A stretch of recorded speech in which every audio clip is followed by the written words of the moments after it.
आज पूरा विश्व ग्लोबल साउथ की चर्चा करता है, लेकिन उस चर्चा के सूत्रधार के रूप में आज भारत वैश्विक मंचों पर ग्लोबल साउथ की बुलंद आवाज बन गया है।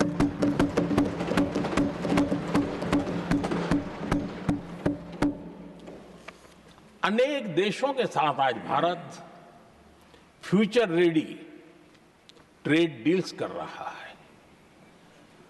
पिछले कुछ ही समय में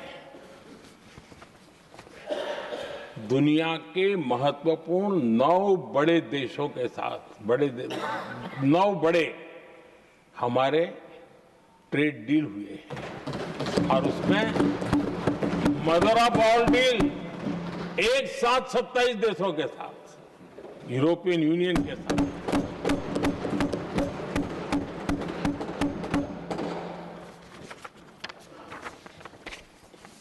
जो लोग थक गए,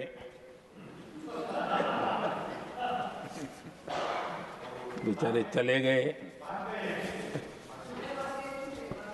लेकिन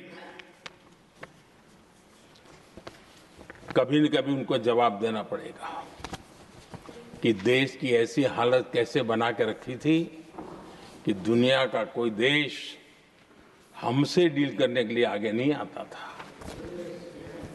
आपने कोशिश की होगी, पीछे बहुत चक्कर लगाए होंगे, लेकिन किसी ने आपकी तरफ देखा भी नहीं होगा। क्या स्थिति ऐसे पैदा की? दुनिया के देश ऐसे ही भारत के साथ डील नहीं कर रहे हैं। आदरणीय सभापति जी, इसके पीछे सबसे बड़ी बात, डेवलप कंट्रीज एक डेवलपिंग कंट्री के साथ डील करता है ना, वो अपने आप में भी अर्थ जगत के लिए बहुत बड़ा डील है।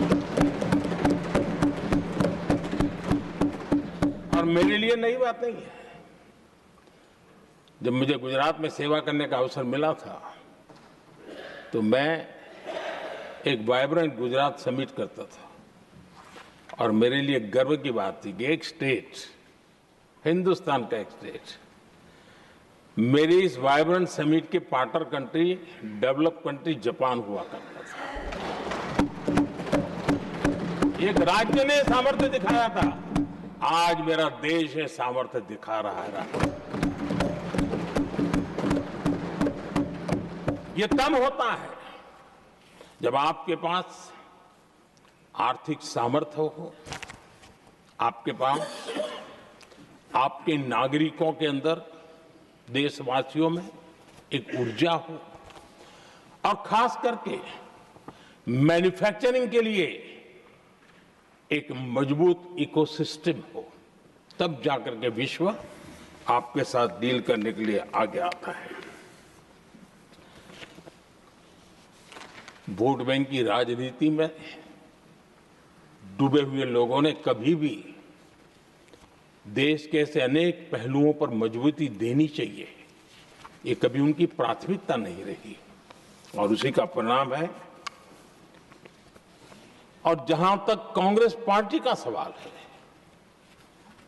मैं साफ साफ कहना चाहता हूं और मेरे शब्दों पे भरोसा नहीं तो मैं देश को, लोगों को कहूं कुछ मत करो, सिर्फ लाल किले से कांग्रेस के प्रधानमंत्रियों के जो भाषण है, सिर्फ उन भाषणों का एनालिसिस कर लो, आपको साफ साफ लगेगा कि न उनके पास कोई सोच थी, न उनके पास कोई विजन था और न ही कोई इच्छा शक्ति थी। और इसका परिणाम है कि देश को